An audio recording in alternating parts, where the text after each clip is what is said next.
지수의 수치로는 좀 어디서 어디 대략 저는 뭐 3,000원 넘어가지 않을까요? 3,000원 넘어가지 않을까 예측하고 있습니다. 올해만 대표님 주식을 어느 정도 보셨습니까? 하여튼 100억대 이상은 벌었습니다. 100억이요?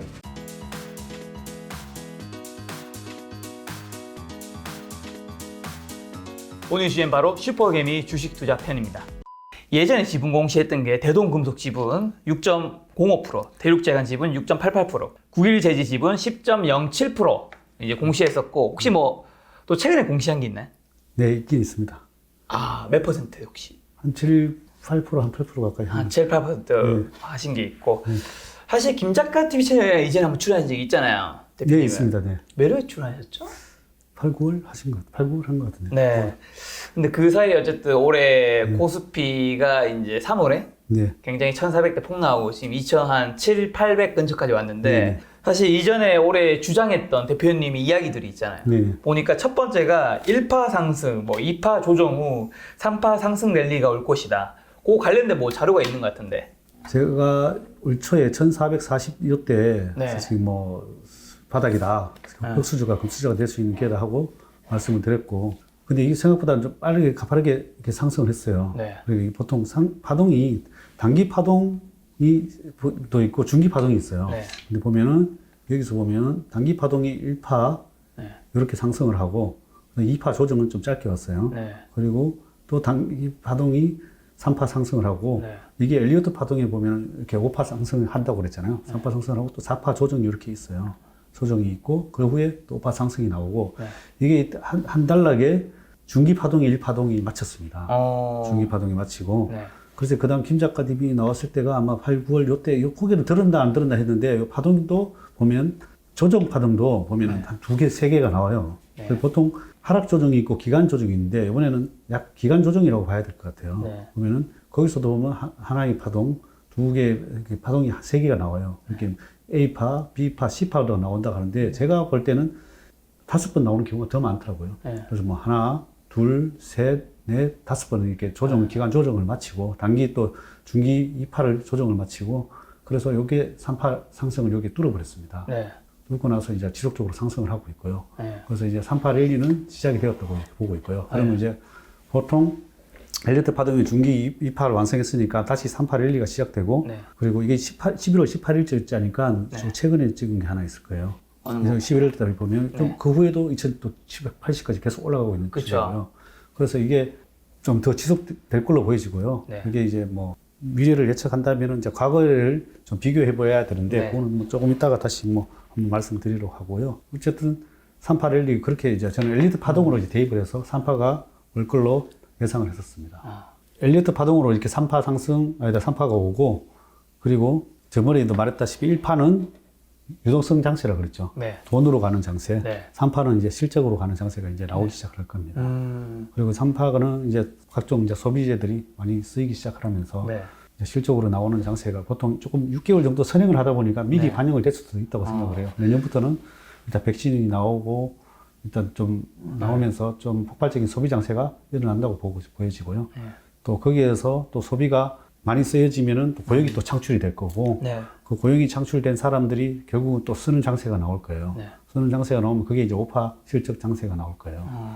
그 장세까지는 좀 더 시간이 있다고 보여집니다. 아, 지금 한마디로 향후가 상승세를 보시네요. 네, 아직까지는 상승으로 보여집니다. 지금 그 5파 중에도 지금 3파의 시작점이라는 건가요? 그렇죠. 3파에 시작을 한 거죠. 아, 지금 3파에 현재 상승을 시작을 했는데, 네. 현재 2020년 12월 14일 2762로 이제 장을 마감했죠. 보시면은 이제 기간을 이제 봐야 되는데, 3파 상승 기간이, 여기도 보면 단기 파동으로 이렇게 갔잖아요. 네. 보통 3파가 좀 더 길다는 얘기가 있는데요. 여기가 이렇게, 요 구간이 한 1개월, 2개월 정도 갔거든요. 요것도 지금 2개월 정도 가고 있거든요. 네. 그래서 요게 뭐 12월, 1월 때 단기적으로는 조금 연말이니까 버리고 좀 피하려는, 뭐냐면 배당을 피하려는 사람들도 있을 거예요. 네네. 종합소득세나 이런 것 때문에 그거 단기적으로 좀 조정은 있다고 보여질 수 네. 있고요. 뭐 배당락 때문에 또 조정이 있다고 보여질 수 있고요. 그리고 그 기간 좀 짧게 있을 수 있고 또 다시 요것도 세 개의 파동으로 갈 수 있다고 보여집니다. 단기 파동으로. 자, 그럼 어쨌든 지금 현재 코스피 지수를 토대로 이제 지수에 대한 전망 얘기해 주셨으니까 네.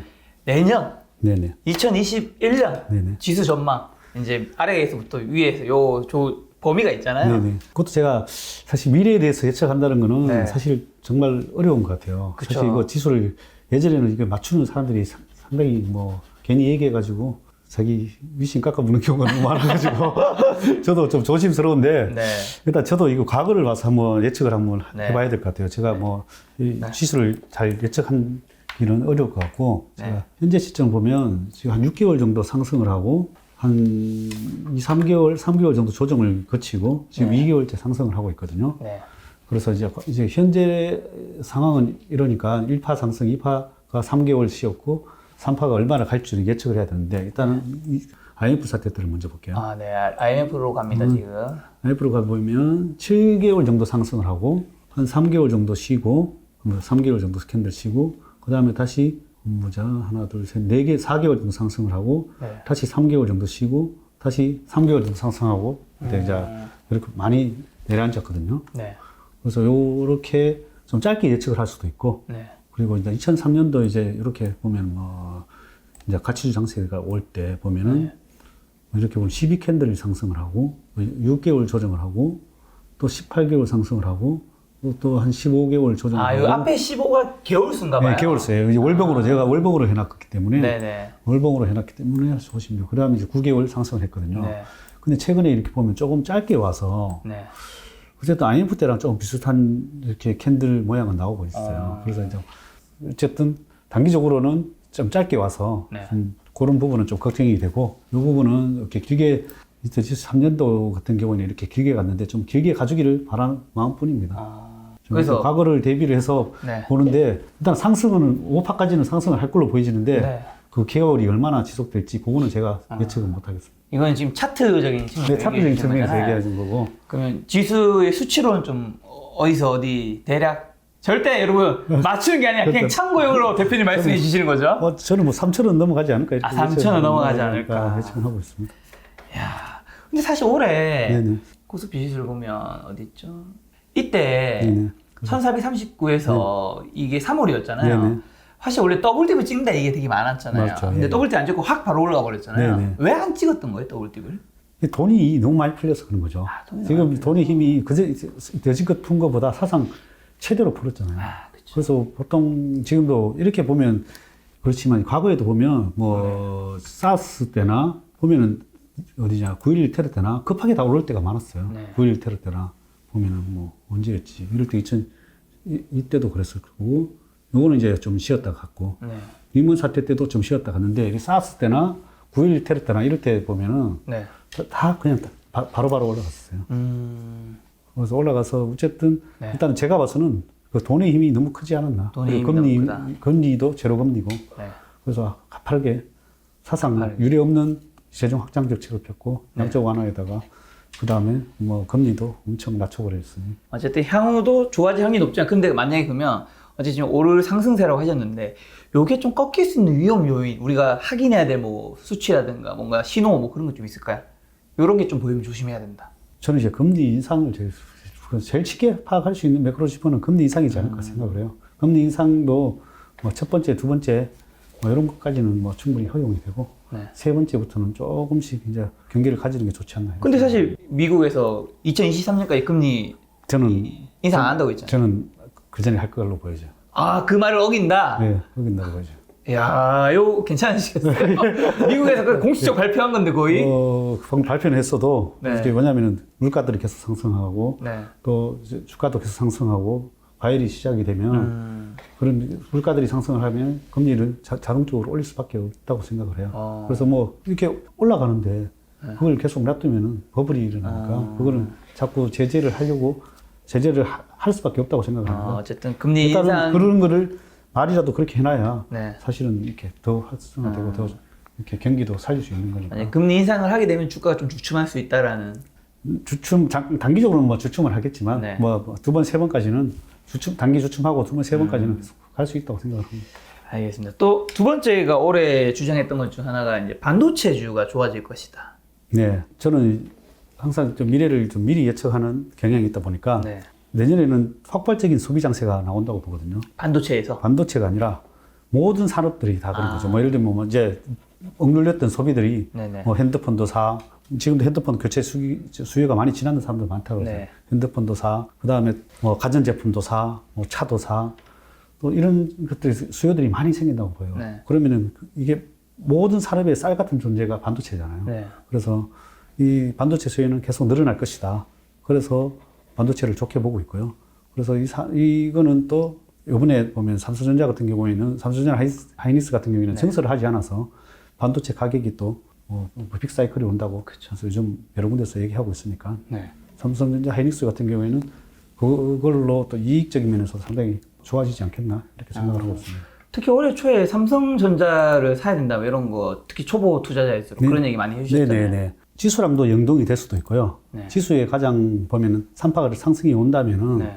가장 많이 돈이 유입될 수 있는 곳이 결국은 삼성전자거든요. 가장 외국인들이나 지금 외국인들이 사지 않으면 삼성전자가 지금 최근에 못 갔단 말입니다. 네네. 최근에 외국인들이 엄청 사기 시작을 했거든요. 네. 그게 왜 그러냐면 미국이 지금 펀드 자금이 95조 달러나 되더라고요. 그게 사상 20년 내 최고치라고 그러더라고요.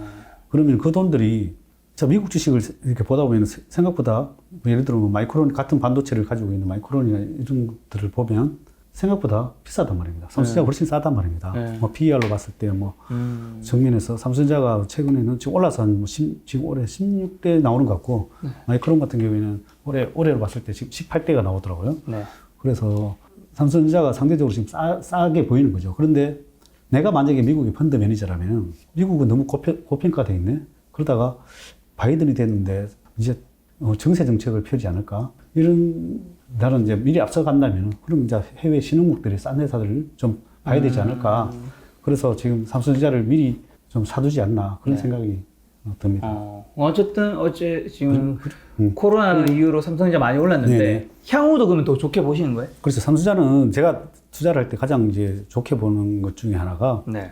신성장 동력이 있냐 없냐를 보거든요. 네. 삼성전자 같은 경우에는 파운드리, 그 다음에 이미지 센서, 네. 그 다음에 폴더블 폰 이런 것들이 신성장 동력들을 뭐 세 가지나 장착을 하고 있으니까 네. 저는 이게 상당하게 좋게 보고 있는 거죠. 솔직히 뭐 지금 반도체도 물론 좋지만 이 세 가지 성장 동력을 주식시장은 꿈을 먹고 산다 그러잖아요. 네. 그래서 이 삼성전자 같은 경우에는 이런 꿈을 세 가지나 가지고 있으니 네. 저는 더 긍정적으로 보고 있는 거죠. 그래서 일반인들은 아무것도 모르면은 솔직히 제 같은 경우에 중소형주를 좋아하니까 네. 중소형주들이 수익률이 많이 나니까 하지만 최근에 제가 원래 삼성전자를 가지고 있지 않다가 그때부터 삼성전자를 계속 편입을 했어요. 편입을 하고 제가 또 보초병, 척후병 이런 식으로 척후병, 보초병 하다가 주주셨군요. 네. 반갑습니다. 네, 그래서 사고 나서 보니까 배당도 뭐 거의 2%대를 주더라고요. 네. 그리고 제가 또 한번 또 여러분들한테 가르쳐 주고 싶은 거는 네, 말씀해 주세요. 삼성전자 20 차트잖아요. 네.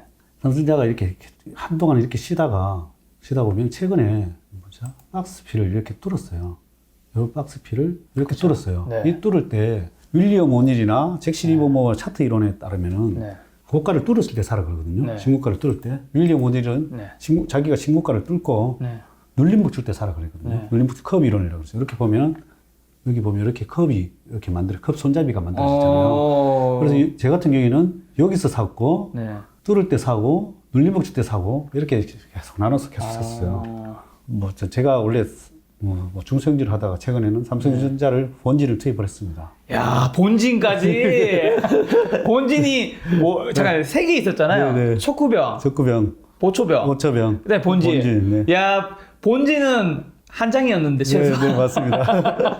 투입을 했습니다. 야, 아직 가지고 계신다는. 네네, 뭐 이제 크게 보고 가져가고 있습니다. 길게 보고 예. 계신다. 자, 꿈 얘기가 나서 그런데요. 네네. 꿈 얘기가 나왔으면 이제 빠질 수 없는 종목이 있죠. 네네. 테슬라. 네네. 테슬라가 지금 포가 뭐 1200배인가 뭐 그렇더라고요. 네네. 주주로서 굉장히 기쁘긴 한데 네네. 와. 어떻게 생각하세요, 테슬라 좀? 요것 좀 어떻게 바라보시는지 좀 궁금합니다. 뭐 제가 만약에 네. 이 주식을 가지고 있다면은 네. 그냥 일부 매도를 해서 그냥 네. 뭐 원금 정도는 확보해 놓을 것 같아요. 원금 정도는 하고 네. 그다음부터는 꿈의 베팅. 네네. 그다음 뭐 월까지 가다가 추세가 끊기거나 뭐 아니면은 조금 징조가 안 좋을 때 네. 그래서 사실은 열광할 때 좀 파는 게 사실은 맞는 것 같더라고요. 지금은 좀 어떻게 보면은 앙드레 코스톨라니의 네. 강아지와 주가의 이론에 네. 따르면 너무 많이 벌어지지 않았나. 뭐 벌어졌으니까 좀 이게 따라올 때까지 실적이랑 따라올 때까지 쉬거나 네. 기간 조정을 하거나 또 하락 조정이 있어야 된다. 이렇게 저는 보고 있습니다. 아니 근데 아까 대표님 사실 제가 이제 초면이 아니잖아요. 네네. 구매나 조금 더 직구준 질문 한번 드릴 수 있는 건데 대표님 미래를 보려고 노력하신다고 했잖아요. 네네. 테슬라의 미래는 왜 못 보셨던 거예요? 뭐가 멈칫하게 된 건가요? 테슬라는? 왜냐면 테슬라 사실 엄청 오른 거잖아요. 네네. 많이 올랐죠. 네. 그런데 저는 이제 제만의 또 노하우가 있으니까 네. 저는 이제 한국 시장에서 중소형제의 미래나 이런 것들을 이제 보려다 보니까 미국 시장에 대해서는 네. 조금 사실은 제가 헤지 차원에서만 공부를 했고 네. 좀 미국 시장에 대해서 공부를 좀 안 한 면이 없지 않아 있었죠. 대표님도 슈퍼개미지만 네. 해외 주식은 잘 모르기 때문에 안 한다. 네네. 그랬었고 네. 또 테슬라라는 성장성은 물론 네. 좋게 봤지만 네. 내가 사실 뭐 감히 분석할 수 있는 범주의 게 아니라 못했습니다. 저도 제가 분석할 수 있는 주식은 아닌 것 같아요. 이거는 사실 뭐 어떻게 보면 미래를 이렇게 될 것이야 하고 네. 좀 선견지명으로 할 거고 어떻게든 미국이라는 거대한 나라에서 자금 지원이 되었으니까 이게 가능한 거지. 만약에 네. 우리나라에서 했다면은 망했을 수는 있겠죠. 그리고 또 올해 뭐 여행주 장세가 올 것이다. 네네. 이런 얘기를 했었는데 네네. 일단 왜 그렇게 얘기를 하셨고 실제로 지금 여행주가 좀 올랐나요? 많이 올랐죠 최근에 네. 뭐 많이 오른 거는 100% 이상 오른 것도 있고. 그리고 향은 또 어떻게 보시는지. 이것도 똑같다고 생각을 해요. 지금은 미래에 백신이 나올 것이다가 저는 예측을 하고 네. 제가 배팅을 한 거고 사실은 그 뉴스에서도 많이 나왔잖아요. 올 연말이나 내년 초 되면은 백신이 나올 것이다. 이게 주식시장은 6개월 선행하는 거거든요. 네. 그래서 저는 그 전에부터 6개월 전부터 뭐 편입을 해서 이 여행주 장세가 오면 대박이 날 것이다. 그렇게 본 건 이유 중에 하나가 주식시장은 이게 꼭 오진 않아도 선행을 하거든요. 백신이 나온다 이러면은 벌써 네. 주식시장은 반응을 하기 때문에 그래서 선침해를 한 거고 그리고 그렇게 했는데 사실 지금 백신은 거의 지금 뭐 미국에서도 지금 내일이면 보급된다. 오늘부터 보급됐나? 하여튼 뭐 그렇게 되고 있으니까 우리나라도 곧 뭐 백신이 맞는 시대가 금방 뭐 한두 달 내로 올 것 같아요. 네. 그러면은 이제 전부 다 각 나라별로 어떤 여행을 풀 수 있는 뭐 시대가 곧 올 것 같아요. 그러면은 그게 이제 그전에는 실적이 없이 이제 버틴 여행사들이 살아남아서 네. 미리 가는 장세가 오고 그 다음에 똑같이 이제 실적 장세는 내년부터 나타나는 거죠. 그 실적 장세가 있기 때문에 내년에 한 번 더 실적으로 가는 장세가 또 한 번 더 있으리라고 보고 있습니다. 그래서 아직 더 오를 여지가 좀 있는 것 같아요. 여행주 섹터는. 네, 저는 그렇게 보고 있습니다. 근데 또 그런 얘기도 있더라고요. 이 여행주가 예전에 예를 들면 이 정도에 있었으면 이제 여기 바닥까지 쳤다가 여기까지 올라왔으면 앞으로 여행주를 이 정도 오를 여지는 있지만 이거를 뚫기는 쉽지 않을 것 같다. 그 근거로 얘기하는 게 이제 옛날처럼 세계 어디든 여행할 수 있는 게 자유롭지는 쉽지 않을 거다. 사실 빌 게이츠도 그런 얘기를 했잖아요. 이제는 네. 옛날처럼 그렇게 여행하는 거는 거의 불가능할 것이다. 이런 부분 좀 어떻게 저는 이제 사람은 또 망각의 동물이라고 생각을 해요. 여지껏 그래왔고 다 뭐 사스, 뭐 메르스, 뭐 여러 가지 다 이렇게 바이러스들이 계속 창궐을 해왔지만은 그렇다 또 잊어버리고 또 여행 다니고 과거를 보면 그래요. 사람들이 뭐 에이즈 나왔을 때도 그렇고 전부 다 그렇지만 다 백신들이 나오고 다 잊어버리잖아요. 네. 나는 사람들은 그런 걸 잊어버리기 때문에 살 수 있다고 생각을 해요. 그래서 그것도 곧 잊어버린다고 생각을 해요. 잊어버리고 거기 백신이 나오고 나면 다시 이제 폭발적인 다 잊어버리고 다시 돌파할 수 있을 것이다. 뭐 저는 이제 살아남은 기업들은 충분히 이제 좋은 기회가 온다고 생각을 해요. 자, 그 다음에 다섯 번째가 이제 돈값 상승을 위한 돈 관련주가 갈 것이다. 네, 저거는 이제 네. 우리 레스몬 TV를 통해서 제가 뭐 이렇게 많이 홍보를 했는데요. 홍보라기보다는 뭐 주린들을 위해서 이것도 어떻게 보면 반도체 같은 쌀 같은 존재예요. 네. 동이라는 거는 가장 이게 원자재 중에 선행지표로 움직이는 게 경기의 선행지표로 움직이는 게 동이거든요. 지금 동 LME 시세가 지금 사상 최고치를 계속 네. 갱신하고 있거든요. 네. 그런 걸로 봐서는 이제 보통 동 관련주들은 동을 스프레드로 먹거든요. 스프레드라는 거는 미리 이제 저희들이 동을 몇 개월치를 가지고 있어요. 재고자산을 항상 가지고 있다가 동을 가지고 있다가 그걸 생산을 해내야 되니까 그럼 돈값이 올라가면 그 스프레드로 가격 차익으로 이익이 정대되는 효과가 있거든요. 그래서 지금 동을 생산하는 업체들은 상당히 이제 올해부터 이익이 많이 늘어날 수 있는 거죠. 네. 그래서 이제 일단은 저는 경기 선행 지표로 동이 값이 오를 것이다. 네. 원자재 값이. 그렇게 예측을 하고 돈 관련주들은 수익이 날 수밖에 없다. 그렇게 해서 이제 돈 관련. 향후도 좀 좋게 보신 거예요? 그렇죠. 이제 원자재라는 게 지금 이제 시작을 하잖아요. 네. 아직까지는 소비 장세가 일어난 건 아니잖아요. 네. 미리 예측을 하고 수요를 확보하는, 원자재를 확보하는 차원이기 때문에 그다음에 이제 소비가 많이 일어나서 오히려 또 다시 한 번 더 튈 수 있는 장세가 온다고 봅니다. 지금 말씀 들어보면 올해 초에 좀 좋게 보셨던 뭐 반도체라든가 네네. 그다음에 뭐 여행주, 네. 동 관련주 이런 네. 것들은 이때도 좋게 판단하셨고 지금 올라왔지만 지금도 좋게 본다는 건데 그럼 지금 시점에서 좀 안 좋게 보는 섹터는 좀 어디 쪽이세요? 안 좋은 거는 잘 안 봐가지고 잘 모르겠는데 안 좋은 것만 맨날 봐. 아, 그치. 내가 사지 않을 정도로 굳이 보진 않겠구나. 네네네. 굳이 안 봐서 뭐가 안 좋다고 하기는. 어쨌든 안 좋다고 할 섹터는 잘 안 보고 좋은 것만 골라서 이제 찾는 습관이다 보니까 안 좋은 거는 잘 모르겠어요. 그렇죠. 그 바이든과 트럼프 네네. 누가 이제 대선에서 당선되느냐에 대해서 여러 가지 의견들이 많았잖아요. 네네. 근데 또 대표님 제가 알기로 바이든이 당선될 것이라고 하셨는데 네네. 일단 왜 그렇게 보셨고 그냥 두 번째는 당선 후에 이제 우리나라 한국 증시는 좀 어떻게? 저는 이제 바이든이 당선된다고 예측한 거는 네. 일단은 바이든 대통령이 이제 해리스 부통령을 영입을 했어요. 네. 해리스 부통령이 흑인이잖아요. 네. 흑인이고 흑인의 표를 많이 확보를 하고 또 바이든 대통령이 또 나이가 연세가 좀 있으시다 보니까 혹시 뭐 유고시에도 충분히 이끌어낼 수 있는 인재라고 본 것 같아요. 해리스 부통령을. 또 이제 두 번째로 좋게 본 거는 일단은 트럼프가 이번에 이제 코로나 대응을 너무 잘 못했잖아요. 그래서 사실은 뭐 사망자가 27만 명인데 너무 안타깝게 돌아가신 분들이 많잖아요. 그래서 거기에 대한 피해자들이 사실 서민층들이 많을 거 아니에요. 뭐 부유층들이 어떻게든 치료를 받아서 나은 사람도 많을 거고, 거기에 가족들이면 뭐 어마어마한 숫자가 될 거고, 솔직히 거기에 대한 심판을 또 했다고 보여지고요. 그리고 또 트럼프는 사실 또 어떻게 보면 예측 불가적인 게 너무 많았잖아요. 그래서 어쨌든 너무 부유층에 또 너무 집중된 맞아.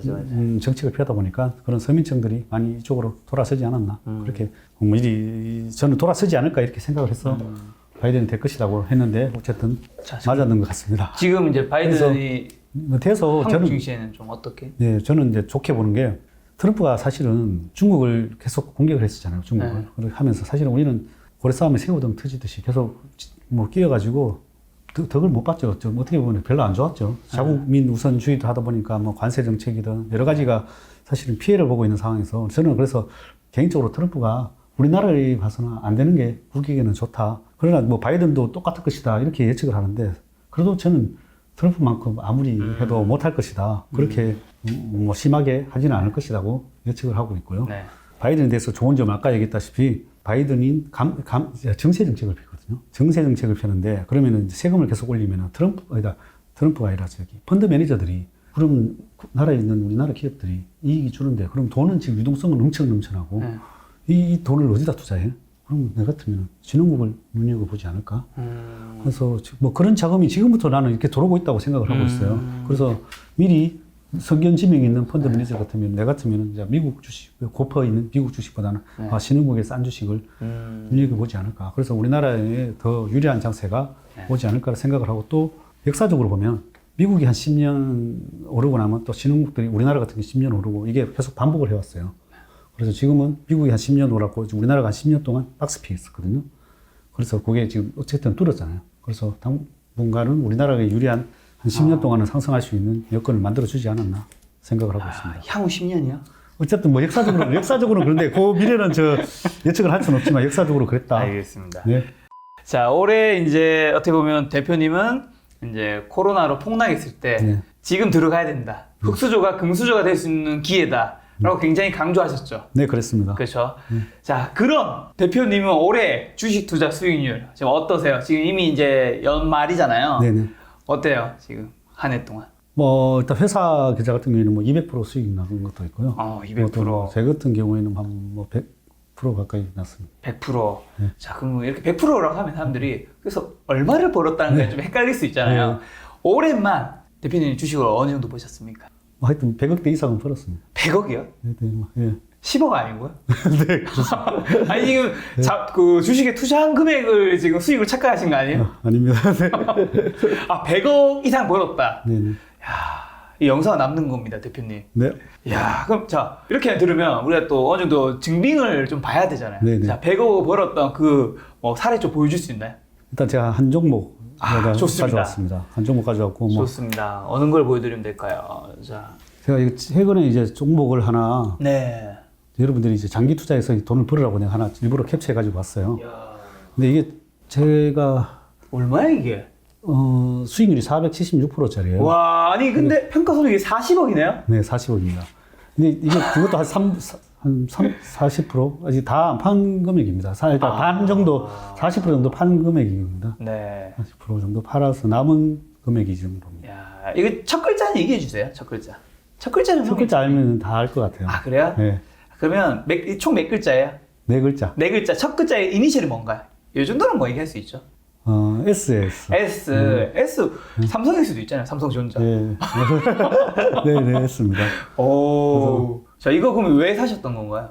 제가 살 때 자산 가치가 일단 너무 좋았고, 자산 가치. 자산 가치가 좋았고, 그 다음에 이제 회사가 새로운 신사업으로 뭔가 변화가 될 수 있는 것들을 회사를 탐방이나 전화를 통해서 이제 알게 됐어요. 그리고 현금성 자산이 예전에도 한번 말씀을 드렸던 것 같아요. 네. 현금성 자산이 많고, 네. 새로운 사업으로 변환될 수 있는 기업에 투자해라. 그래서 이제 현금성 자산이 많아서 이제 새로운 산업으로 이제 변화가 되고 있는 중인 것 같아요. 아직 변화가 안 됐어요. 네. 그래서 아직도 보유하고 있고, 그래서 이제 변화가 이제 되면은 이제 더 이제 좋은 그게 되겠죠. 야, 저는 이때쯤에 궁금한 건 뭐냐면, 네네. 사실 올해 뭐 주식이 100% 오른 것도 있고, 어떤 네. 건 뭐 300%, 뭐 테슬라 같은 건 뭐 100, 1000%? 지금 이렇게 오른 종목도 있잖아요. 그 사람들은 야, 종목 잘 찍었네 할 수 있지만, 사실 100%, 200% 넘어가면 사람들이 팔고 싶어 미치잖아요. 네네. 어떻게 476%까지 안 팔 수 있는 거예요?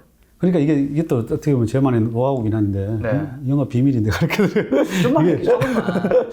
이게, 어쨌든 이게 수익이 어느 정도 올라올 때 원금은 저는 회수를 하는 전략을 해요.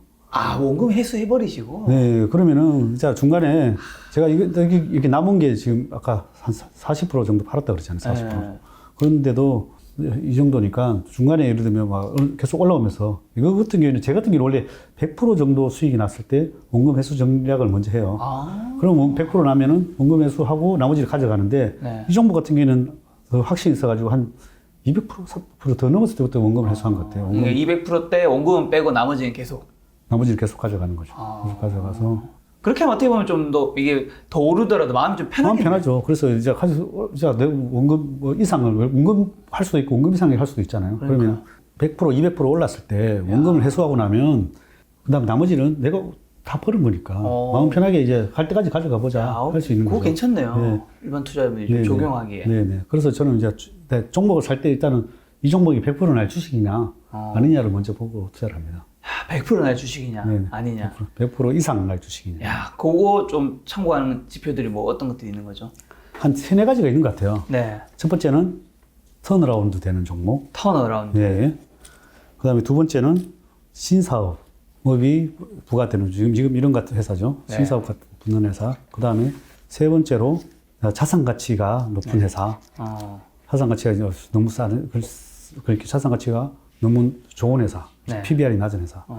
자, 그런 거는 이제 제가 부동산 투자 개념으로 가져가고, 그리고 그 다음에 트렌드가 변화되는. 제가 뭐 요거는 이제 저희 레슨모 TV에서 계속 트렌드가 변화되는 트렌드를 하나씩 올려드리고 있거든요. 네. 그래서 그 트렌드가 변화되는 그것들을 찾아서 미리 트렌드가 변화되기 전에 감지해서 그런 트렌드를 중에서 또 종목을 다시 골라서 투자를 합니다. 아까 여행주 같은 거. 네. 미리 트렌드가 변화가 되는 것들. 돈 관련주 미리 예측을 해서 투자를 하는 거. 그렇게 전략은 그렇게 한 4가지 정도를 쓰고 있습니다. 그래서 그 하나를 또 제가 보여드리자면, 네. 트렌드가 말고 턴어라운드 기업인데, 제가 어느 거 보여주시죠? 여기 HMM이라고 있는데요. 네. HMM은 사실은 이게, 이런 거는 이제 턴어라운드 되는 종목이거든요. 계속, 제가 여기 400%까지 수익이 났었다가, 지금 좀 빠졌는데, 뭐 일부는 팔고 좀 가지고 있는데요. 400% 수익이 난 동안 기다리는 이유가, 이거는 산업은행이 이걸 보유하고 있거든요. 국적선사고, 옛날에 현대산선입니다. HMM이라고. 근데 얘들이 계속 적자를 났는데, 산업은행이 이제 한진해운도 이제 죽여버리고, 산업은행이 이것을 맡아서, 여지껏 이렇게 보면 산업은행이 맡아서 안 성공시킨 사례가 거의 없어요. 예를 들면 하이닉스도 그랬고 하나밖에 없는 반도체라서 하나밖에 없지는 않지만 이제 뭐 반도체를 살렸고 그다음에 기아차 그리고 뭐 우리은행 뭐 예를 들면 은행주들 이런 것들이 산업은행이 가지고 있으면은 가지고 있다가 키워서 결국은 나중에 팔아먹거든요. 그런데 그래서 망하진 않겠다고. 그리고 국제선사 하나밖에 없는 국제선사고. 그래서 그런 상태에서 또 12척의 배를 옛날에 이순신 장군 아시죠? 12척의 배로 외군을 물리쳤던. 그렇죠. 얘가들이 12척의 배를 그 초대형 컨테이너선을 12척의 배를 24,000톤을 실을 수 있는 초대형 컨테이너선을 수주를 했어요. 발주를 해서 그게 올해 다 받았어요. 그걸 하니까 용선료가 안 들어갈 거 아니에요.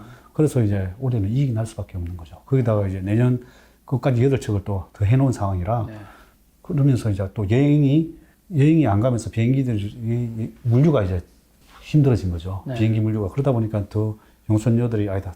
더 올라간 거죠. 용선료가 아니라 이제 운임 지수가 많이 올라간 거죠. 그러면서 상당하게 이익이 나면서 이렇게 수익이 회사가 턴어라운드 되면 이렇게 이렇게 많이 올라가요. 적자가 나다가. 그래서 이거 거의 망할 회사들이 살아나는 거니까. 근데 이제 망하지 않느냐 아니냐를 골라낸 거죠. 그렇죠. 그래서 이제 망하지 않는 기업을 찾아서 투자를 해서 이렇게 수익이 많이 났습니다. 망하지 않는 회사를 선택하는 기준은 좀 또 뭐 추가된 게 있나요? 지금처럼 아까 산업은행이나 은행이 맡아서 할 때는 망하지 않을 수 있고요. 두 번째로 PBR이 높은 회사, PBR이 낮은 회사, PBR이 낮은 회사는 자산 가치가 높은 회사죠. 그런 회사들을 망하지 않는 거고 또 뭐 대주주가 선대 때부터 이렇게 잘 내려오는 회사인데 자산 가치가 있는 회사들이어야 되고 일단 대주주가 자주 안 바뀌는 회사 그 다음에 영업이익이 3년 이상 뭐 적자가 나지 않는 회사 이런 것들을 선택하면 안 망할 수 있다고 생각합니다. 이 밑에 코덱스 이건 뭔가요?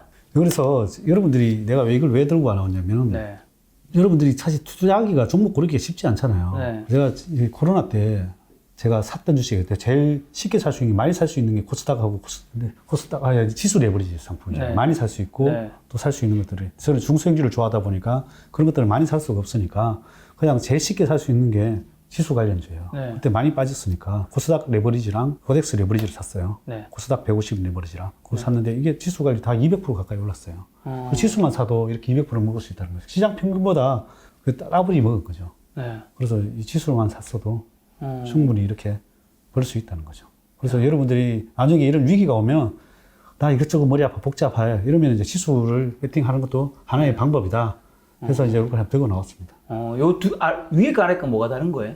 코스닥 150 레버리지고요.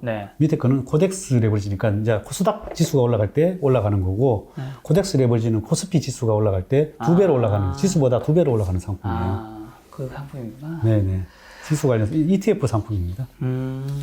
알겠습니다. 혹시 뭐 여기 있는 종목들은 제가 생각했을 때 아마 거의 다 좀 코스닥 위주의 상품들이 주식들이 많아요. 그래서 제가 혹시 다 가렸습니다. 중소형 위주로 많이 중소형 하시잖아요. 위주로 많이 하다 보니까 코스피에서 좀 뭐랄까 우리가 사실 이게 작은 종목을 여기서 또 크게 얘기하면 많은 분들이 주식시장에 혼란이 줄 수 있으니까. 네, 그래서 지금 좀 코스피에 있는 종목으로 혹시 큰 돈을 번 건 없나요? 코스피도 중에서도 중소형주를 주로 큰 돈을 벌어서 대형주로 번 적은 없던 것 같아요. 1조 넘는 거는 없나요? 옛날에 이제 초창기에 투자할 때 있었죠. 그때 뭐 KTF 상장할 때 KTF 사서 벌었고 그다음에 그 전에 LG정보통신에서 다 그때는 10배를 다 했었죠. 10배씩 수익이 난 적이 있었죠. 근데 진짜 올해 주식으로 번 게 100억 이상이라고 했잖아요. 네네. 이 주식을 버는 돈은 뭐 비용이 나가는 게 아니잖아요. 네네. 이게 무슨 내가 사람을 써야 되고 뭐 건물을 사야 되는 이런 게 아니잖아요. 네네. 거의 예를 들면 내가 장사를 하는데 매출액이 100억이면 그 중에서 한 10억, 20억이 자기께 될 거란 말이죠. 근데 주식은 이제 좀 다르잖아요. 1년에 100억을 보면 어떤 기분이세요?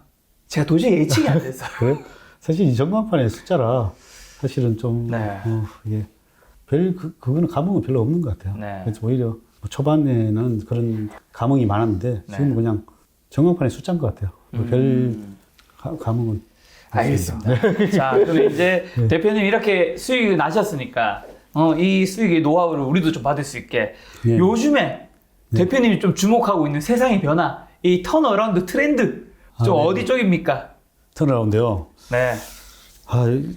아까 돈 관련주는 미리 이제 나온 거고 제가 이제 보고 있는 거 일단 일단 앞으로는 어떻게 보면 AI 네. 어떻게 보면 뭐 빅데이터를 바탕으로 해서 이제 인공지능이 바로 옆에서 있는 시대가 온다고 봐요. 그래서 최근에 현대차에서 네. 보선 다이나믹스를 인수했잖아요. 그걸 뭐 거의 한 1조 가까이 주고 뭐 9천억대 주고 인수를 했던데 그것도 보니까 지분 구조를 보니까 정의선이 20%, 현대차가 30%, 네. 글로비스가 20%, 모비스가 10%뭐 이런 식으로 돼 있더라고요. 네. 그래서 이건 정말 나는 정말 탁월한 선택을 한 것 같다. 그리고 또 자기가 어떻게 정의선 자체가 배팅을 한 거잖아. 네. 솔직히 저는 이 로봇 산업을 한 10여 년 전부터 이렇게 좀 너무 빨리 이렇게 근데 우리나라에 투자할 데가 없더라고. 근데 작은 회사들 매번 투자를 해서 재미는 봤는데 네. 그렇게 받쳐주는 기술력이 하나도 없는 거예요. 너무 안타까운 거예요. 이런 왜 이렇게 기술력이 약하지? 이렇게 정부도 개발 안 하지? 대기업들도 왜 이걸 신경 안 쓰지? 네. 했는데 나는 이 현대차에서 이걸 인수했는 게 너무 나는 반가운 거예요. 솔직히 앞으로는 솔직히 로봇과 바로 옆에서 동행하는 시대가 나는 온다고 보거든요. 네. 그걸 현대차가 그걸 품었다는 거는 정말 나는 정말로 찬사를 보내고 있고 왜냐면은 그게 진짜 미래의 먹거리라고 생각을 하거든요. 네.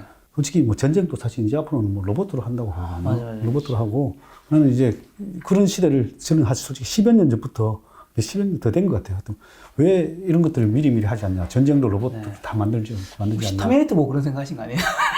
뭐 그럴 수도 있겠죠. 그럴 수도 있고. 그런데 이제 저는 이제 시대를 너무 앞서 가다 보니까 좀 그랬을 수 있는데 이제 지금 적절한 타이밍에 잘 인수했지 않나 싶어요. 그래서 미래의 먹거리를 하나 만드는 거고 그게 지금 어쨌든 이런 예를 들면 뭐 로봇으로 배달도 할 수 있는 것이고 그래서 쓰임새가 상당히 많이 있을 수 있다고 생각을 해요. 그리고 이제 그런 기술이 사실은 이런 기계적인 장치는 중요하지 않더라고요. 그걸 움직이는 소프트웨어 기술이 더 중요한 거죠. 어쨌든 근데 보스턴 다이나믹스를 난 미국에서 이걸 인수할 수 있게 해줬다는 게 나는 더 좀 아이러니하지만 이거 나는 정말 잘 했지 않나 생각을 하고 있습니다. 지금 AI와 로봇 쪽을 좀 좋게 보시고 그 중에 하나를 품었던 이제 현대차도 어떻게 보면 좀 좋게 보시는 부분이 있네요. 일단 저는 이제 성장 동력을 중요시 여긴다 그랬잖아요. 그럼 미래에 뭔가가 먹거리를 있냐 없냐. 테슬라가 왜 올라갔냐면 뭐 똑같잖아요. 미래에 이제 전기차로 세상을 장악할 것이다. 그 이유로 계속 올라간 거잖아요. 어떻게 보면 나중에 이제 로봇이 현실화되는 시대가 오면 되기 전부터 주가는 올라갈 수 있다고 보는 거죠. 혹시 뭐 또 다른 금융 섹터는 있을까요? 한 개 정도 좀 숨겨두면. 뭐 저는 이제 최근에 지주사들이 보면 싸더라고요. 지주사들이 보면 예전에도 그 지주사들의 대형주들이 가고 나면 지주사들이 상당히 저평가될 때가 많아요. 지금 보면은 지주사들이 하나도 안 오고 저평가돼 있어요. 그래서 지주사들이 지금 최근에 꼬리든 게 삼성물산이 이제 꼬리 들었고요. 그러면 뭐 예를 들면 SK, 뭐 LG, 한화 이런 것들이 싼 회사들이 엄청 많이 있어요. 대형 지주 회사들. 그런 회사들을 뭐 지금 사면은 상당히 저평가된 구간이다. 왜냐하면 성장주들이 가고 나면 그 다음에 이제 보통 금리가 인상될 때는 가치주들이 많이 가거든요. 그럼 가치주들이 갈 때는 이런 지주사들도 가치주에 속하는 편이에요. 그러면 뭐 걔들이 다른 데서 이익이 많이 나면 지주사들이 다 덕을 보잖아요. 그래서 지주사들이 미리 사두는 게 좋지 않나 그렇게 보고 그 다음에 뭐 금융 섹터들, 그 다음에 건설 섹터들, 뭐 3기 신도시 뭐 발표 예정이니까 뭐 건설 섹터들 지금 최근에 많이 올랐지만 조금 더 여력을 있지 않나 보여지고 또 은행주들도 전번에도 한번 뭐 축구병 보내놨다 그러는데 이제부터 뭐 보처병 정도, 뭐 보처병 정도 뭐 이상으로 보내도 되지 않나 이렇게 생각을 합니다. 자, 은행주 좀 좋게 보신다는. 그러니까 이제 자산 왜냐면은 이게 다 성장주들이 가고 나면 이게 너무 싸네 이렇게 배당이나 기업 가치가 싸기 때문에 그 정도의 성장성은 별로 없으니까 지금까지 저평가된 구간을 메꾸는 정도는 충분히 상승할 수 있다고 봅니다. 그러면 이제 어쨌든 요즘에는 사실 해외 주식, 특히 미국 주식 되게 많이 하잖아요. 지금 한국 주식, 미국 주식 중에서는 한국 주식을 좀 더 해야 된다고 생각하시는 입장인 것 같네요. 네, 저는 뭐 미국 주식보다는 아까 여러 번 말씀드렸듯이 한국 주식이 더 유리하다고 봅니다. 그 이유 중에 하나가 이제 미국 주식에 비해 한국 주식이 일단 저평가되어 있고 일단은 최근에도 제가 저번에 김 작가님 채널에서 한번 말씀을 드렸는데 미국 주식을 샀을 때 안 좋은 점이 그러니까 새벽에 일해야 되고 밤 11시 넘어서 봐야 되고 두 번째 분석이 쉽지 않다. 세 번째 세금을 20% 내야 된다. 양도소득세 22% 내야 되고 그 다음에 마지막으로 환율에서 손해볼 수 있다. 네. 그래서 주가가 이렇게 상승할 때는 환율이 우리가 원화 강세가 되기 때문에 네.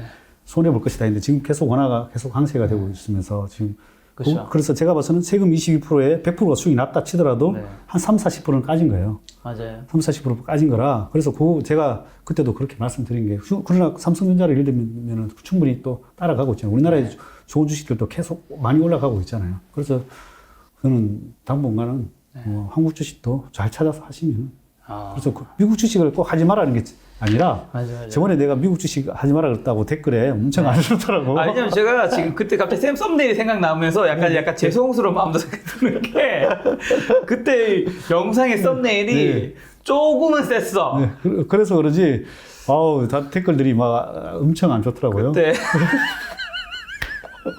그래서 그때 영상의 썸네일이 영상을 너무 많이 올릴 때 찾는 게 힘드네. 미국 주식 웬만하면 하지 마세요. 네, 네. 이 사실 이 말을 제가 안 한 말을 넣진 않았어요. 하신 말씀이긴 한데. 웬만하면 그래서 자기가 확실하게 공부되고 네. 뭐 잘 할 수 있는 분들은 할 때 모르시는 분들이 뭐 고점에서 잡는 그런 물을 범하지 말라는 뜻에서 한 거고요. 네. 그래서 뭐 미국 주식을 한다면은 뭐 이렇게 쌀 때 이번에처럼 코로나 위기가 왔거나 아니면은 네. 좀 뭐 테슬라가 더 오르기 전에 상투에 잡는 건 아니라고 보는 겁니다. 지금처럼 이렇게 뭐 고밸류 구간에서는 뭐 추천드리고 싶지 않습니다. 대표님 지금 뭐 한국의 애국심 때문에 뭐 한국 주식을 하자가 아니라 수익률이라든가 이런 평가적인 측면에서 미국 주식보다 한국 주식이 우리 한국의 개인 투자자들에게 수익을 좀 남겨줄 확률이 높다. 네네. 라고 보면 될 것 같네요. 네네. 사실 대표님은 지금 하시고 계신 일이 몇 가지가 있는 거죠? 저요? 하는 일이 일단 회사를 한 3개 운영하고 있고요. 회사 운영하고 있고 하고 그다음에 또 유튜브도 하고 있고 유튜브 하고 있고. 또 새로운 또 사업하면서 또 새로운 바인 스타트 아카데미라고 경제 교육을 위해서 어린이들 경제 교육을 네. 시키는 것도 그런 거 하고 있고 그리고 전업 투자자로서 전업 투자자를 하고 있고 하고 있고. 제가 개인 전업 투자를 하고 있고 또 회사도 운영을 하고. 근데 제가 뭐 대표님의 모든 걸 알고 있는 건 아니지만 어쨌든 대표님이 이야기를 들으면서 추정하건데 그 나머지 모든 수익을 합쳐도 대표님이 주식을 버는 것보다는 못할 것 같거든요. 맞습니다. 그렇죠. 뭐 어쨌든 사람이 시간이라는 거는 네. 한계가 있잖아요. 네, 맞습니다. 대표님도 물리적으로. 네. 그러니까 사실 나머지를 해봤자 네. 나머지로 벌어들이는 것도 당연히 의미는 있지만 금전적인 측면에서만 본다면 이 주식의 그 수익률이 가장 높고 돈도 많이 버시는 거잖아요. 그럼 나머지 사실 안 해도 되잖아요. 안 해도 되죠. 왜 하세요? 이게 제 같은 경우는 진짜 의미 있는 뭔가를 사업을 한번 해보고 싶고 또 의미 있는 일을 한번 만들어내고 싶은 게 꿈이고 세계적인 기업을 한번 만들어보고 두 번째 진짜로 뜻있는 일, 뜻있는 일을 한번 만들어보고 싶은 게 꿈이에요. 그래서 내가 세상에서 이왕 하는 거 뭔가를 한번 뜻있는 일을 한번 해볼 수 있으면 좋겠다 해서 사업을 하고 있는 것 같아요. 그 말씀은 혹시 이 주식으로 돈을 버는 게 사실 나쁜 일은 절대 아니잖아요. 네네. 그렇지만 방금 전에 말씀하신 대로 뭔가 뜻이 있거라든가 그런 의미 있는 그런 거로는 좀 부족한 부분이 좀 있다고 볼 수도 있는 걸까요? 돈은 많이 벌지만. 그렇죠. 제가 일단 일단 좀 사업가적인 끼가 좀 있는 것 같아요. 있는데 뭔가를 세상을 한번 뭔가를 변화를 시켜보고 싶고 뭐 이렇게 예를 들면 앨런 머스크처럼 뭔가를 한번 변화시켜보고 싶은 나만의 사업을 한번 해보고 싶은 그런 돈보다도 좀 그런 의미 있는 일을 한번 해보고 싶은 그런 게 있는 것 같아요. 그런 대표님이 지금 하루 일과는 어떻게 되시죠? 좀 평일 기준으로. 평일 기준으로 제 같은 경우에는 보통 아침 7시에 일어나서 일단 뭐 경제 채널들 여러 군데를 뭐 보고요. 그러면서 요즘은 홈 트레이닝을 하고 있어요.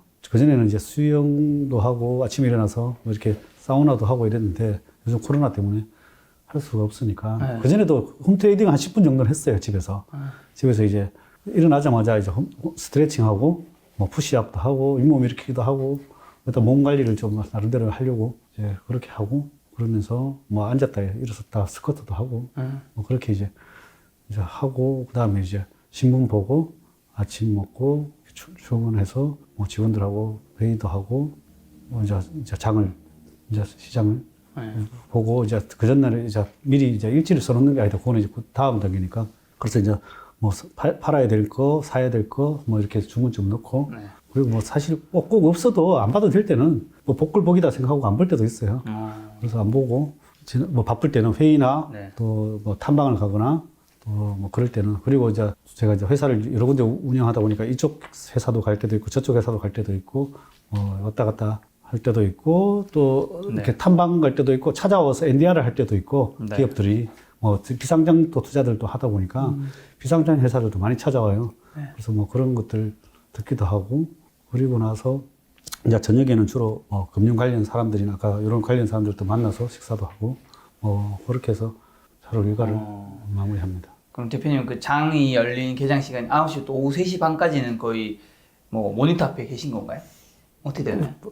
반은 있고 반은 없고 그렇습니다. 반은 있고 반은 또 뭐 사업이나 비즈니스나 뭐 또 레슨모 TV에 뭐 영상을 올리기도 하고 영상을 찍기도 하고 네. 그렇습니다. 그러면 주식 투자 좀 뭐 즐겁게 해야 한다고 얘기 많이 하시는데. 네네. 제가 투자를 사실 처음부터 좀 습관을 잘 들인 것 같아요. 네. 주식 투자는 어떻게 뭐 케인즈가 말했듯이 미인대회다라는 네. 거 들어보셨죠? 네. 그래서 저는 이제 흙 속의 진주를 찾아서 주식을 사다 보면 그 주식이 사실 떨어져도 기쁘고 올라도 기쁘고 다 기쁜 거잖아요. 그래서 정말 예를 들면 내가 월급 받는다 치더라도 네. 주식이 떨어졌다고 기분 나빠할 게 아니라 월급 받아서 땡큐 하고 살 수 있어서 그래서 주식 투자를 그렇게 하면 즐겁게 할 수 있다고 생각을 해요. 그래서 솔직히 제 같은 경우에는 아까 그 470불짜리 회사를 보여드렸지만 네. 그걸 보여주는 이유가 정말로 난 그 주식을 살 때 가슴이 설레면서 샀거든요.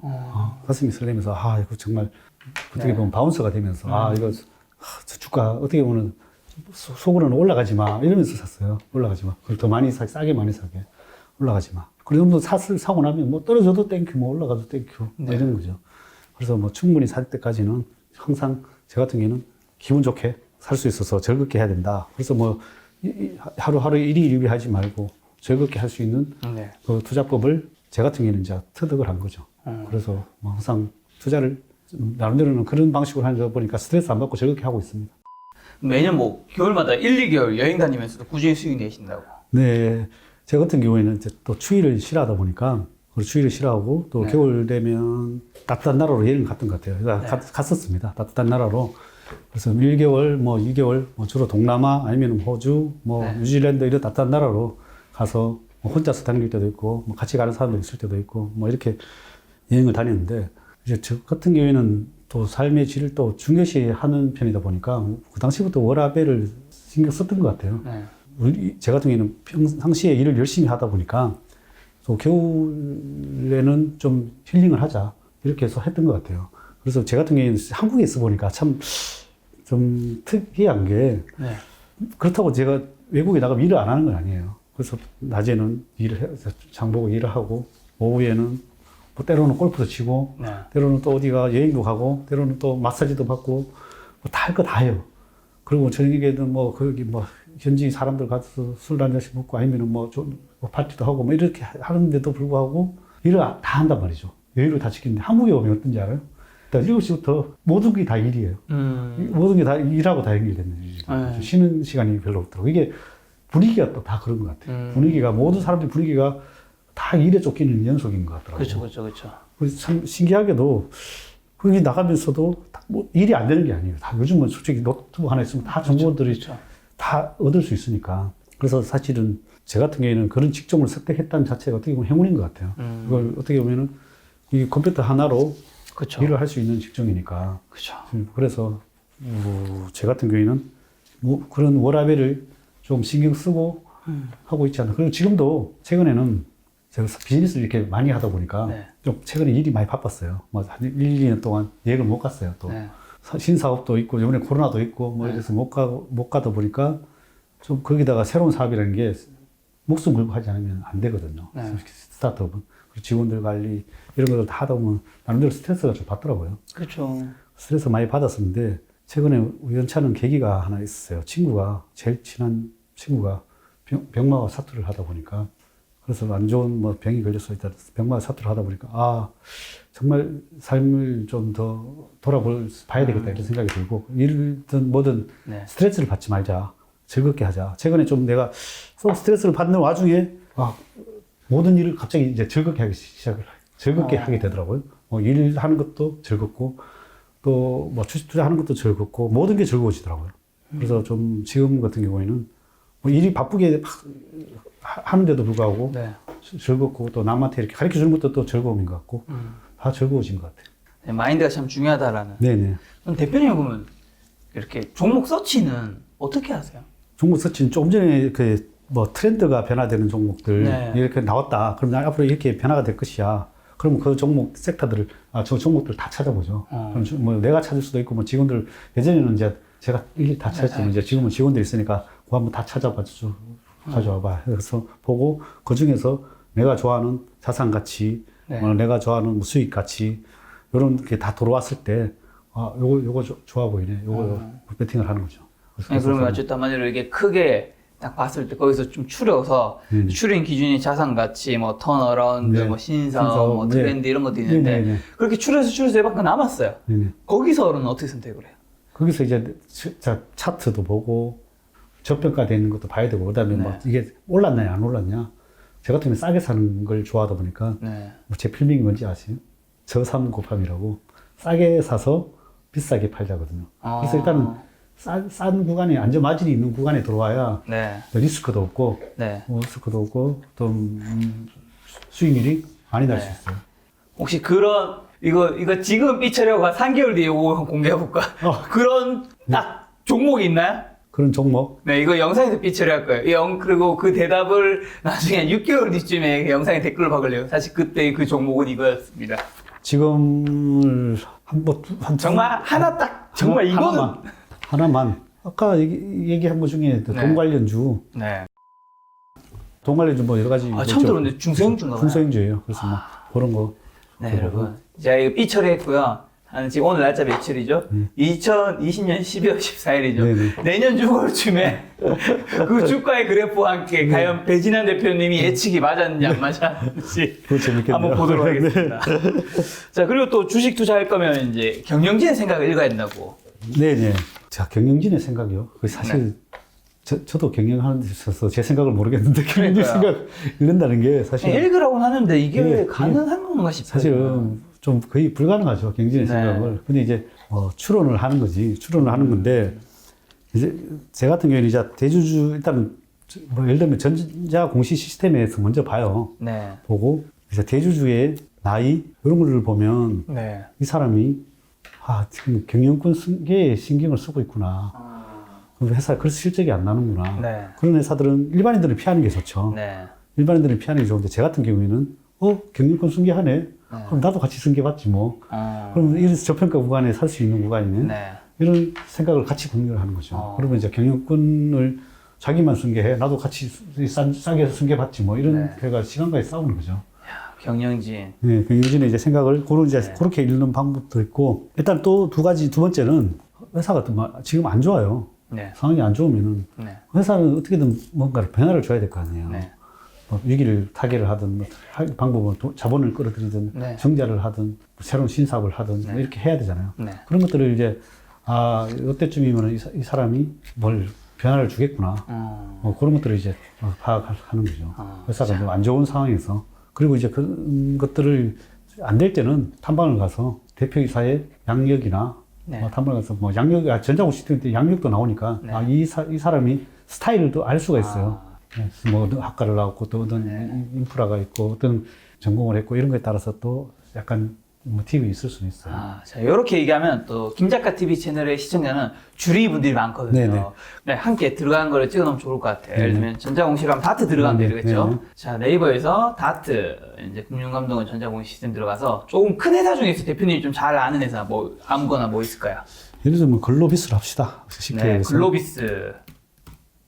여기서 분기분고 들어가실 거죠? 들어가지고 네, 좋습니다. 주주에 관한 사항 네. 합시다. 주주에 관한 사항 보면 아. 최대 주주가 누가 많죠? 그렇죠. 지금 최대 주주 아까 말씀하신 게 맞습니다. 정의선 회장님이 정의선이 제일 많죠. 그러면 23.29%. 그러면 가장 우리가 눈여겨봐야 되는 거는 네.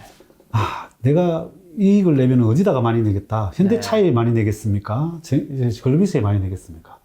물류를 주더라도 여기다 이익을 많이 내겠죠. 내가 그렇죠. 만약에 정의선이라면 당연한 거죠, 뭐. 그러면 이제 그래서 그러면 내가 정의선이가 적게 가진 주식은 이익이 좀 적게 날 수 있다. 오히려 내가 그러면 내가 지배구조 개선을 위해서 내가 글로비스가 많이 가진 회사를 이익을 극대화해서 다른 회사들을 지분을 뭐 어떻게 확보하겠다 이런 것들을 또 역으로 계산해 볼 수 있는 거죠. 여기 바로 또 밑에 보면 정의선 회장님이 이제 이런 경력들이 또 나오시고. 네네, 경력들이 나오고. 그래서 이제 나이도 나오거든요. 나이 어디 나오나요? 나이는 이제 임직원에 관한 사항 나와요.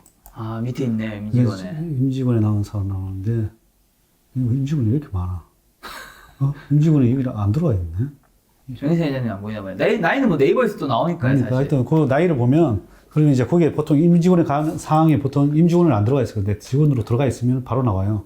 네. 나오면은 그 나이가 뭐 60년생이다. 그러면은 나이가 아직까지는 뭐 쟁쟁하네. 그러면 이제 경영권에 생겨서 좀 더 경영권 승계에 조금 더 길게 보시면 70년생이니까 뭐 1970년생이죠. 이런지까지는 뭐 쟁쟁하시죠. 그러니까 뭐 경영권 승계 작업은 한참 뭐 멀었는 거죠. 그래서 그다음에 뭐 기타 뭐 임원분들의 이런 나이라든가 그다음에 학교라든가 이런 것들 여기 다 나오네요. 그래서 하여튼 제일 중요하다. 경영권의 나이, 뭐, 그 다음에 그 지분 구조도 중요하고. 자, 여기 지금 다트 들어왔잖아요. 네네. 다트가 사실 저만 해도 네네. 몇 개 저만 해도 좀 어렵거든요. 네네. 또 줄이면 좀 어렵게 생각할 수 있으니까. 대표님이 만약에 글로비스에 관심이 생겼어요. 네네. 꼭 보시는 것들은 좀 어떤 게 있을까요, 한번? 일단은 제일 첫 번째 보내드리는 게 이제 네이버 검색창에 가서 글로비스. 그 다음에 치면은 회사가 나오죠. 네. 회사가 나오면 그 다음에 딱 들어가 봐요. 홈페이지에 들어가면 자, 회사 소개, 사업 영역 이렇게 나와. 원래 뭐 제품이면 제품이 다 나와요. 그래서 주로 이제 얘들은 차, 수입차 물류, 완성차 물류, 부품 물류, 벌크 물류로 해서 돈을 버는 구조죠. 물류로. 그래서 아, 요거는 이렇게 하는구나를 뭐 한눈에 이제 딱 보고 쉽게 단기간에 보는 방법입니다. 여기 세 번째. 신정시 들어가면 사업의 내용으로 들어가요. 쉽게. 사업의 내용 그러면 먼저 뭐 하는 회사, 물류하는 회사 이렇게 다 나와요. 보통 판매업, 회사를 다 사업 부문별 매출 다 나와요. 그러면 얘들이 파는 물류 부분, 유통 부분, 해운 부분 이제 매출 비중도 다 나와요. 그러면 아, 유통 이쪽이 제일 많구나. 뭐 이렇게 보고 그다음에 뭐 투자 계획, 그다음에 매출에 관한 사항, 매출이 이제 뭐 기수별로 뭐 다 보고.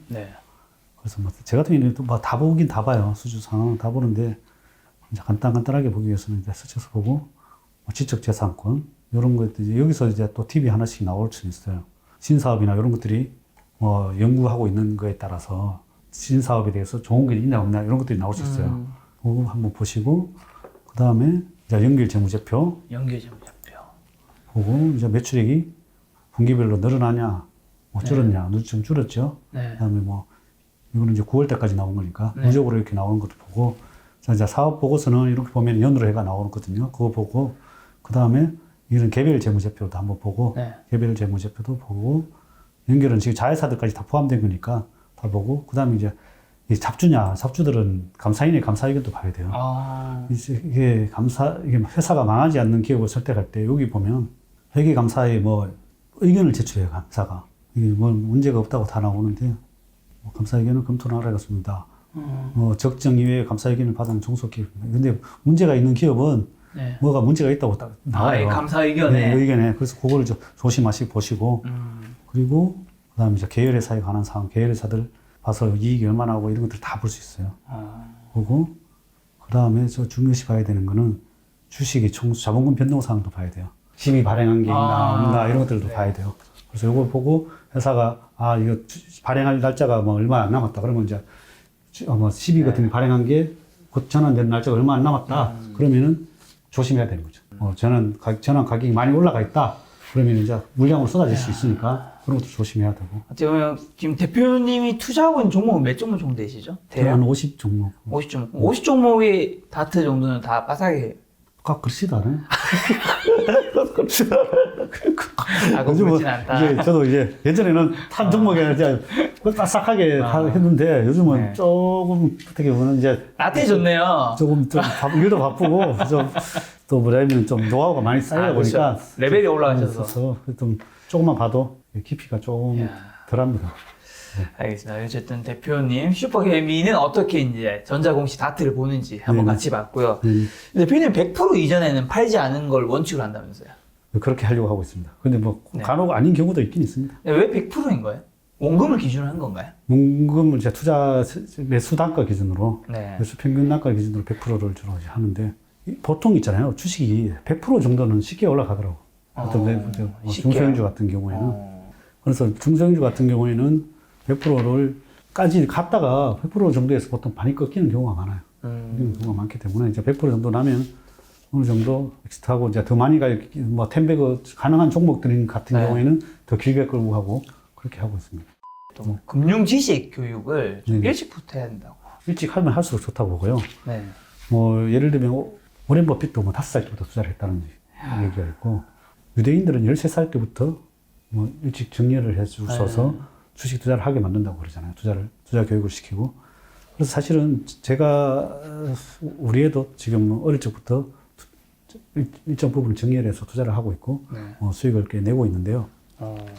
일찍부터 금융 지식을 해야 되는 이유가 우리나라가 보면 제조로 벌어가지고 금융으로 계속 깨지고 있거든요. 결국은 또 어떤 사태가 벌어질 수 있냐면 또 오파 때 일반인들이 사고 외국인들이 팔고 또 떠날 수도 있지 않나 이런 생각도 들어요. 네.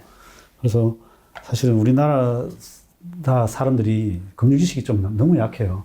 그리고 또 너무 어떻게 보면은 그 대입 입시 위주로 교육을 시키다 보니까 금융 지식은 하나도 없는 거죠. 그러다 보니까 사회에 나와서도 자기 하는 일에 너무 매여 있다 보니까 지금도 투자에 대한 지식이 없는 사람이 너무 많이 있는 것 같아요. 그렇죠.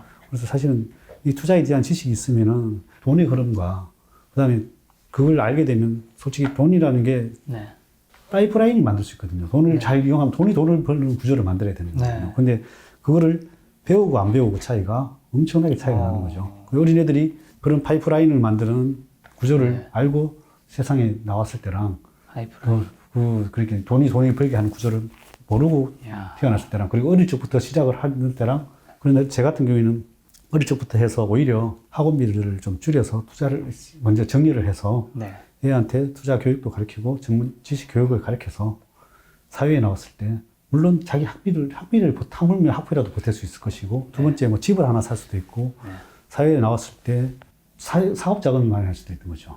그래서 솔직히 또 어릴 적부터 투자를 하게 되면 자신도 부가 이룰 수 있지만은 가정도 건강해져, 또 나라도 건강해져, 기업도 건강해져. 이 자본이 모든 선순환이 되는 구조거든요. 그래서 솔직히 이걸 모든 대부분들이 뭐 영어 유치원 교육시키고 뭐 어릴 적부터 영어 교육시키고 하는데 지금 내가 봐서는 뭐 앞으로 AI 시대가 되면 솔직히 필요 없을 수도 있다고 생각을 해요.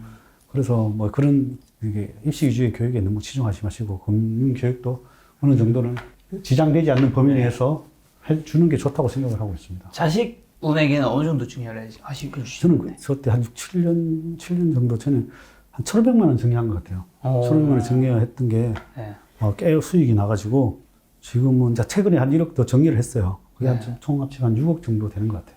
그때 수익률이 그 정도까지 나왔나요? 투자를 잘 했으니까 그렇게 됐겠죠. 그래서 어릴 적부터 지식이 없더라도 어느 정도로 좋은 회사 삼성전자만 샀더라도 뭐 그래도 수익은 뭐 괜찮지 않나 생각을 해요.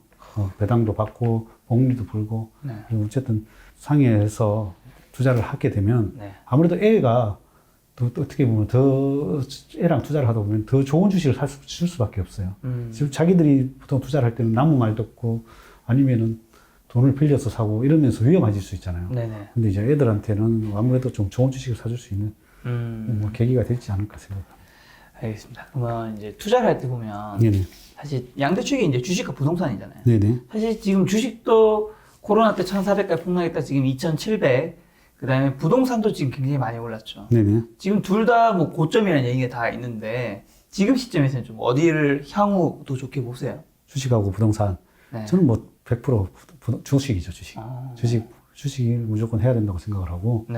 부동산은 사실은 너무 많이 올랐고 또 일단은 정부 정책에 반하지 말라는 얘기가 있잖아요. 정부 정책에서 부동산 하지 마 하는데 굳이 할 필요는 없다고 생각합니다. 근데 좀 안타까운 건 하지 마 하라고 했는데 계속 올랐어요. 정책이 나올 때마다 계속 올랐어요. 그렇죠.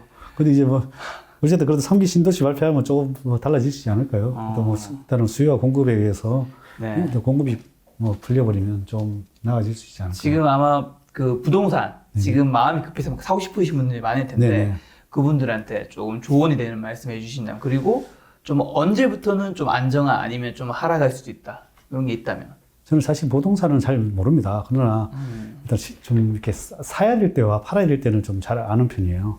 그래서 왜냐하면 저점에서 사고 고점에서 사야 된다고 생각하는 주의라 지금 부동산은 어떻게 보면은 지금 유동성 장세니까 또 빠지진 않을 것 같아요. 왜냐하면 돈이 엄청 풀려 있고 빠지진 않을 것 같은데 그리고 이제 계속 돈을 벌려 어느 정도는 더 올라갈 수 있다고 봐요.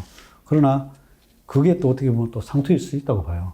그러면은 이제 또 하락 시기가 오면은 상당하게 또 빠질 수 있다고 생각해요. 그러나 네. 대출을 안 해주니까 대출 안 해서 사면 내 집 같은 경우에는 뭐 사실은 사는 집 같은 경우에는 뭐 문제가 없다고 생각하는데 이게 또 투자로 한다는 거는 저는 권하지고 싶지는 않습니다. 투자로 한다는 거는 그것보다는 지금 보는 주식 시장이 더 많이 먹을 수 있다. 그렇게 생각을 하고 제가 조언을 드린다면은 주식에도 보면 부동산이 싼 회사들이 많이 있어요. 주식에도 그런 회사에 투자를 하시는 것도 나쁘지 않은 방법 나쁘지 같아요. 않을 수 있다. 예. 큰 부자가 되려면 투자보다 더 다른 게 더 쉽다고. 근데 엄청나게 돈을 버시는 분들이 대부분 사업을 하시는 분들이죠. 그렇죠. 지금 보면 예를 들면 미국에도 뭐 알려진 사람 중에 워렌 버핏 말고 나머지는 대부분 다 사업하시는 분들이잖아요. 그렇죠, 그렇죠. 뭐 다 사업으로서 큰 부자가 된 거지. 그래서 어떻게 보면 큰 부자들은 사업으로서 큰 부자가 되고 이 주식 투자로 큰 돈을 번다는 거는 사실 복리의 개념으로 이렇게 불어나다 보니까 이게 사실은 큰 돈을 벌기는 사실은 쉽진 않아요. 쉽진 않으나 대신에 이제 복리의 마법으로 계속 불려나갈 수는 있죠, 자산을. 그래서 파이프라인을 만들 수는 있다고 생각해요. 계속 자산부를.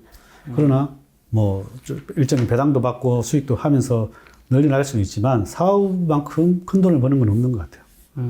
자, 근데 사실 대표님은 전에도 그렇고 이번에도 만나 뵈니까 주식 애찬론자. 네, 맞습니다. 약간 그렇죠? 그런 경향이 주식 있습니다. 굉장히 사랑하시고. 네네. 그럼에도 불구하고 주식이 굉장히 무섭긴 한 거잖아요. 무섭죠. 요즘 같은 장은 사실 너무 다 오르니까 사람들이 네네. 와, 주식은 내가 본 것도 다 실력으로. 저도 막 그렇게 착각할 때가 있는데 네네. 좀 무서움을 얘기해 주신다면. 제가 주식 시장에서 보면 네. 이게 주식을 한번 끼어들면 평생을 하게 되더라고요. 내 주변을 보면 네. 주식만큼 중독성이 강한 게 없는 것 같아요. 한번 하게 되면 도박보다도 더 강할 수 있어요. 그래서 한번 하게 되면 끝까지 하게 되는데 제가 주변에 이렇게 주식을 오래 하신 분들 제가 멘토로 모시고 있던 회장님도 보면은 그 주변에 많이 3, 40년을 겪어봤을 거 아니에요. 그래서 그분이 얘기하시는 거 보면 예를 들어 뭐 백할머니, 장영자, 압구정 미꾸라지. 아, 너무 오랜만에 들어온 이름이야. 뭐 등등 뭐 네. 그런 사람들도 보면 광화문 고 뭐 이런 사람들도 있었거든요. 뭐 이런 사람들이 살아남은 사람이 없다는 거죠. 지금 주식시장에서 아, 나중에 다 잘 안 됐나요? 다 잘 안 됐어요. 다 뭐 안 좋게 됐는데 그래서 그렇게 이제 어떻게 보면 시장을 주도하던 뭐 어떻게 보면 그 당시에는 슈퍼개미였겠죠. 네. 그런 분들도 결국에는 망한 사람들이 더 많았다는 거죠. 그건 다 왜 그러냐면 욕심 때문에 그런 것 같아요. 욕심이. 이 욕심이 결국은 화를 부르는 거죠. 그래서 자기가 안정적으로 투자할 수 있는 기법을 개발해서 꾸준하게 수익 날 수 있는 기법을 개발하면은 괜찮은데 그 욕심이 화가 돼서 더 많이 벌려고 뭐 레버리지를 쓰고 또 뭐 정보를 이용해서 한다든지 이렇게 하다 보면 실패를 하는 거거든요. 그래서 그걸 되도록이면 배척하시고 자기만의 기법을 터득해서 안정적으로 꾸준하게 벌 수 있는 방법을 터득하시는 게 좋을 것 같습니다. 그래서 일단은 평생을 해야 된다. 평생을 해야 된다. 평생 동안 내가 안전하게 자산을 지킬 수 있는 방법을 공부를 하셔가지고 터득하시라. 그렇게 조언드리고 싶습니다. 혹시 방금 말씀이 이거랑 좀 연관이 돼 있을까요? 어떻게 보면 이 크게 돈을 벌 수 있는 거는 사실 근로소득 어느 정도 한계가 있는 거니까 네네. 두 축은 사업소득과 투자소득인 거잖아요. 네네. 그러니까 대표님은 이 투자소득으로 굉장히 성공 확률이 높으신 분인 건데 네네. 사실 사업이라는 거는 그래도 어느 정도 물론 이게 고객이라든가 이런 거 통제할 수 없는 것들이 많지만 주식보다는 좀 더 본인이 통제할 수 있는 것들이 좀 있긴 하잖아요. 그렇죠. 근데 주식은 사실 내가 통제할 수 있는 부분은 아니잖아요. 맞죠. 네. 그래서 이게 나중에 아무리 잘하시는 네. 분야도 이게 한번 잘못됐을 때는 이게 크게 잃는 거고, 근데 사업이라는 건 어쨌든 회사로서 하니까 어떤 위험을 내가 그 시스템이나 뭘로서 통제할 수 있는 부분이 있기 때문에 혹시 이런 부분이 좀 있는 건가요? 사업과 투자의 네, 차이에서. 사이에서 통제할 수 있는 부분. 네. 사업도 사실 통제가 안 될 때가 많죠. 아, 그렇죠. 안 될 때 많긴 한데. 그래도 사업 어떻게 보면 문제는 좀 해결할 수 있잖아. 해결할 주식은 수 있죠. 사실 뭐 약간. 근데 사업은 또 잘못되면 완전히 또 똑같아요. 사업은 그렇군요. 내가 목숨 걸지 않으면 망하는 거거든요. 네. 망하는 건데 내가만 망하냐 보면 친척까지 뭐 다 끌어들여서 망하니까 뭐 사실은 요즘 그래도 뭐 사업이라는 게 나라에서 많이 지원해 주니까 네. 그나마 조금 자기 뭐 친척들이나 이런 거 끌어들여서 망하지는 거는 잘 없는 것 같아요. 그래 뭐 하다 보면은 욕심이 나니까 사업은 성공 아니면 망하는 거 같잖아요. 망하는 거고 그 대신에 만약에 망했을 때는 좀 타격이 큰 거고 주식 시장은 또 사실은 외부 변수 요인이 상당히 있죠. 근데 외부 변수 요인은 심리적인 거거든요. 그 심리적인 거고 회사의 가치는 또 변함이 없을 수가 많거든요. 좋은 회사를 샀다면은 그 심리적인 거를 아까 좋은 회사를 사면 땡큐하고 기뻐해야 될 때가 많아요. 그래서 그 폭락에서 오히려 즐길 줄 알아야 되는데 보통 그 공포에 있어서 대부분 다가 팔게 되는 거죠. 그것만 잘 견뎌내고 회사를 잘 분석만 하면은 문제 없다고 생각을 합니다. 그래서 통제라는 거는 시장의 그 리스크는 1년에 한 번씩 올 수도 있고, 뭐 10년에 한 번 이렇게 크게 올 수도 있거든요. 1년에 한 번 정도는 또 온다고 내년에 또 아까 파동을 그린다시피 얘기했다시피 그냥 가지는 않을 거예요. 또 한 번 내려앉았다가 또 이렇게 갈 거예요. 뭐 짧게도 오고 크게도 올 거예요. 그럴 때 또 한번 지금같이 신용을 많이 쓰신 분들은 또 리스크가 될 수 있으니까 지금부터 좀 조심하시기 바랍니다. 대표님이 아시는 분 중에 실명 얘기 안 해도 되니까요. 주식으로 제일 많이 보신 분은 거의 뭐 조 단위까지 거의 뭐 조 단위까지는 아니라 5천억 이상. 5천억 이상. 그래서 저는 솔직히 명함 내기도 사업하신 분이 아니라 네네. 주식으로만? 네네. 아 진짜요? 네, 그래서 한 두 분 계십니다. 5천억대 정도가. 네네. 그래서 뭐 5천 지금 조가 되면 올해 장이 좋았으니까 아마 조가 됐을 수도 있을 것 같아요. 조가 될 수 있는데 그래서 뭐 제 같은 사람은 뭐 어디 솔직히 오늘 나와서 얘기한 것도 사실 좀 쪽팔리네. 그 사람이 이거 보고 있으면 보고 있으면 그 두 분 혹시 뭐 만약 이름을 말하면 사람들이 아는 사람인가요? 네네네 알 수 있습니다. 아 진짜요? 삐처리게 누군데요? 네? 누군데요? 한 명은 뭐 처음 들어오네. 뭐 처음은 나와요. 옛날에 뭐 선전하고 지금은 이제 떠나서 멀리 오마하의 현이처럼 멀리 가서 그냥 집에서만 투자하고 있고 또 한 명은 여기는 이제 개인 투자가든 기관도 하고 있는 거죠. 삐처리. 네. 투자로 망하는 두 가지 분류는 어떤 건가요? 그런 게 있다고 하시던데.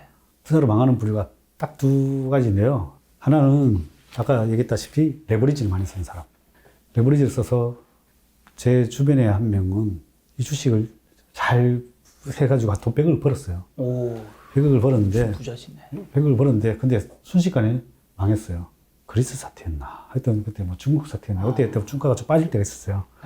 그때 이제 이 주식을 잘 봤어요. 만 원에서 한 20만 원까지 올라갔어요. 한 2만 원. 이 사람이 1000평이 한 거 2만 원대였어요. 근데 승수 효과로 레버리지를 계속 샀어요. 2만 원에서 또 빌려서 사고, 그 다음에 4만 원, 5만 원 갔을 거 아니에요. 그럼 5만 원만큼 또 대출이 더 나와요.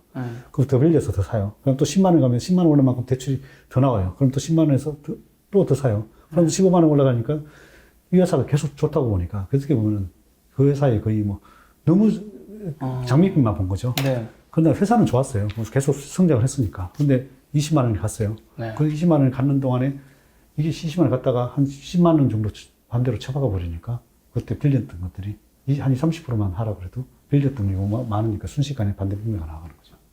그래서 순식간에 날아갔습니다. 반대 매매로. 빵원이 됐네. 빵원이 된 거죠. 오히려 마이너스 되면 빚이 뭐 이렇게 몇십억이 남을 수 있어요. 오히려 빚이 나오면 그걸 갚느라고 이제 오히려 반대 매매가 나왔을 때는 만약에 자기 가치보다 낮게 나갔을 때는 빚이 나왔습니다. 그분 지금 뭐 하시는데? 지금도 뭐 딴 데서 투자를 또 하고 있는 것 같은데 잘 안 되고 있는 것 같아요. 또 하나는요? 또 하나는 이제 남은 얘기들 들어서 대부분 다가 작전하는 세력들이나 뭐 M&A나 뭐 이런 사람들이 뒤에서 해서 우리 회사 어떻게 좋아질 것이야. 뭐 이렇게 해서 막 안 좋은 회사에 우리 엄청 뭐 어떻게 좋아질 것이야. 뭐 이렇게 하면서 투자를 막 받기는 해요. 뭐 때로는 뭐 CB로 들어갈 수도 있고, 뭐 수상능력으로 들어갈 수도 있고, 아니면 회사에 직접적으로 야, 너 이 주식사 너만 아는 정보야. 이 악마의 속삭임에 망하는 부류가 의외로 많아요. 대표님 한번 당하셨잖아요. 저희 한번 당하셨다고. 저도 두 번 당했죠. 그래서 일단 남의 말을 들어서 두 번 당했거든요. 저는 남 말을 안 들어야 될 것 같아요. 제가 좋은 실력을 가지고 있으면서 왜 남 말을 들을지 나도 모르겠습니다. 요즘 레버리지 사람들 근데 많이 쓰잖아요. 그러니까요. 아예 안 써야 되는 거예요, 그러면? 아예 안 써야 되고 20, 30대 내가 감내할 수 있는 수준에서는 써도 된다. 그리고 뭐 시장의 상황에 따라서 조금 써도 된다고 봐요. 네. 지금 같이 이제 다시 이제 38L이 시작된 때는 보다는 오히려 어떻게 보면 리스크 있을 때 쓰는 게 더 남들 안 쓸 때 쓰는 게 사실은 맞는 것 같고 네. 지금 이제 이러다 보면 한 번씩 이제 파동이 계속 온다 그랬잖아요. 또 올랐다가 내렸다가 할 때 또 못 배겨낼 수 있으니까 네. 그때를 조심해서 일단 레버리지를 조금씩 줄여두는 게 좋지 않나 생각을 해요. 그래서 레버리지를 줄이려면은 20대들은 내가 500만 원 월급 받는데 500만 원 다음 달 월급 받는데 미리 써. 네. 쓰고 다음 달에 갚아 넣어도 되잖아요. 예를 들면 뭐 2, 300만 원 월급 받는데 200만 원 이 정도는 써도 되고 또 뭐 1년 후에 내가 뭐 1억이든 어디서 뭐 적금 탈 게 있고 아니면 중간에 탈 게 있어. 근데 이거 해지를 못 하는 거야.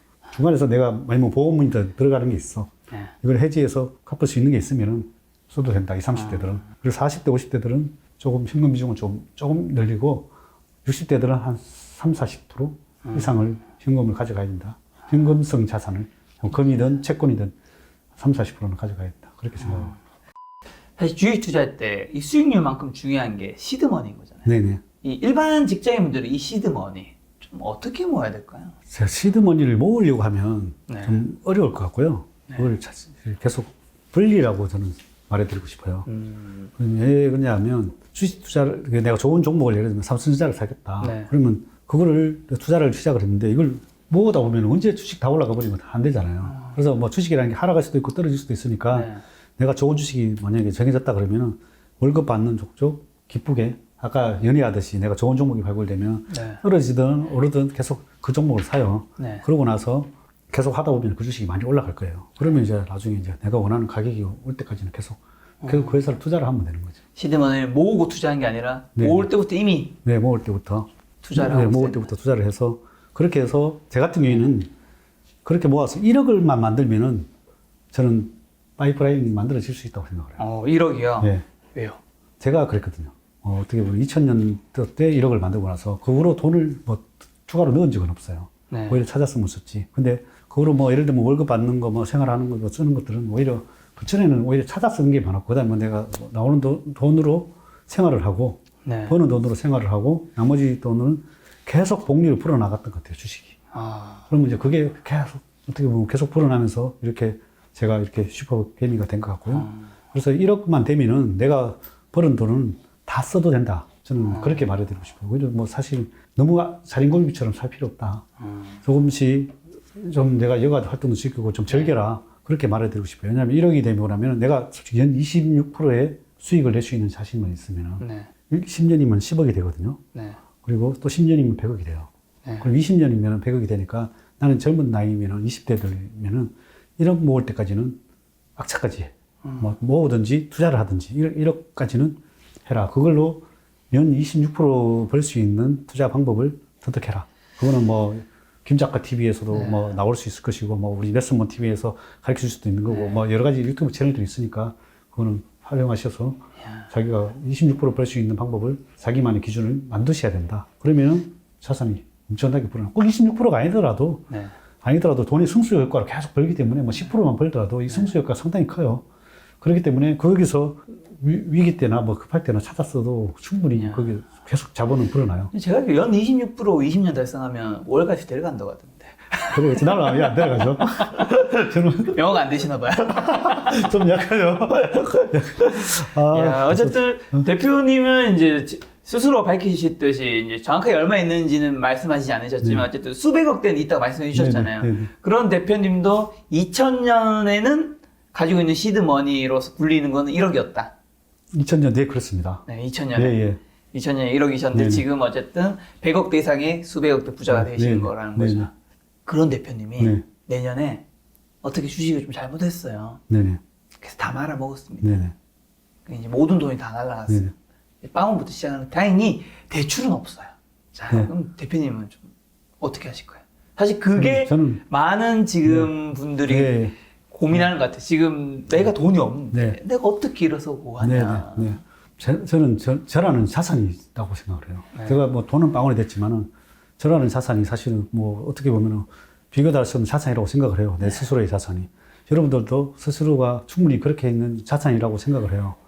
그걸 만약에 지금 깨우쳐서 발견을 못했을 수도 있고 앞으로 충분히 깨우쳐서 자기 스스로의 자산이 더 커질 수 있다고 생각을 해요. 네. 지금의 내가 그릇이 크기가 뭐 예를 들면 소주잔일 수 있지만 내가 공부를 하고 지식을 습득해서 하다 보면은 이 항아리가 돼서 그럼 더 많은 물을 받을 수 있는 그릇을 키운다면 지금 솔직히 빵원이 된도 물 받을 수 있는 항아리가 돼 있는데 그러면은 얼마든지 물을 또 채울 수 있잖아요. 네. 물을 채울 수 있는 내가 그릇을 얼마나 키우느냐가 더 중요하다고 생각을 해요.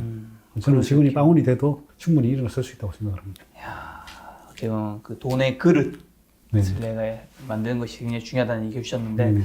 마지막으로 이거 사점 제 욕심을 좀 채울까 하는데요. 네네. 어떻게 보면 김작가 TV 이제 2번째 출연하셨잖아요. 네네. 그리고 관련 영상도 몇 번 보셨을 거고 저희에 대해서 아주 얇게 나면 이제 아실 것 같은데 뭔가 저에게 해주고 싶은 좀 조언 같은 게 있을까요? 2021년 김 작가는 좀 이랬으면 좋겠다. 저는 이제 최근에 네. 제가 아까 조금 전에 얘기했다시피 일을 즐기면서 네. 하셔라. 지금 김 작가님도 지금 계속 일이 바빠지고 또 정승장구하고 계시는데 이렇게 구독자도 많이 늘어나고 물론 네. 또 인터뷰 요청도 많이 들어올 거고 일이 많아지면 스트레스도 좀 받을 거고 그쵸. 또 더 키우고 싶은 또 욕심도 있을 것이고 맞습니다. 근데 이제 하다 보면 뭐 저절로 이게 뭘 욕심이 부리지 않아도 더 커지는 것 같아요. 약간 그런 생태계가 일단 여기 파이프라인 벌써 1억이 만들어졌잖아요. 1억이 없으신 건 아니잖아요. 아, 네. 그걸로 있어요. 그걸로 계속 어떻게 또 나름대로 투자를 해서 계속 풀려나가고 계시잖아요. 네네네. 그래서 그거 충분히 있으니까 뒷단이 튼튼하니까 욕심을 그게 조금 놓으시고 나름대로는 일을 즐겁게 건강도 챙기시면서 행복하게 사시라 그렇게 조언 드리고 싶습니다. 알겠습니다. 자, 이제 곧 있으면 2021년이죠. 이 시청자분들에게 올해 2020년 연말 마지막 인사 한번 좀 부탁드리겠습니다. 여러분들 올해 참 다사다난한 한 해였습니다. 올해 어떻게 보면 뭐 지옥도 갔다가 지금은 다시 뭐 천당도 갔는데 주식시장으로 보면 그렇습니다. 근데 여러분들 뭐 물론 수익 나신 분도 있고 안 나신 분도 있고 물론 지금 또 새로 시작하는 분도 있을 것이고 일단 조금 전에 얘기했다시피 여러분들 자신들한테 먼저 투자를 하십시오. 인생의 최고의 종목은 본인 자신입니다. 그래서 본인 자신한테 투자를 하다 보면 지금처럼 이런 코로나 위기에 또 건강관리 신경 쓰시고 또 지식도 겸비하다 보면 좋은 일이 따라올 수밖에 없다고 생각을 합니다. 그래서 여러분들 항상 건강하시고 일단 건강하다 보면 뭐든지 할 수 있다고 생각을 합니다. 그래서 코로나 조심하시고 건강하고 나머지는 김 작가 채널을 통해서 많은 지식을 겸비하시고 좋은 일이 항상 가득하시기를 빌겠습니다. 네, 인생의 마지막 투자처는 역시 나 자신이다 라는 멋진 멘트를 해주셨습니다. 네. 오늘 만남의 손님은 슈퍼게임의 배진환 대표님이었습니다. 지금까지 여러분 소중한 시간 함께 해주셔서 정말 감사합니다. 오늘도 김 작가였습니다. 고생 많으셨습니다. 고생하셨습니다.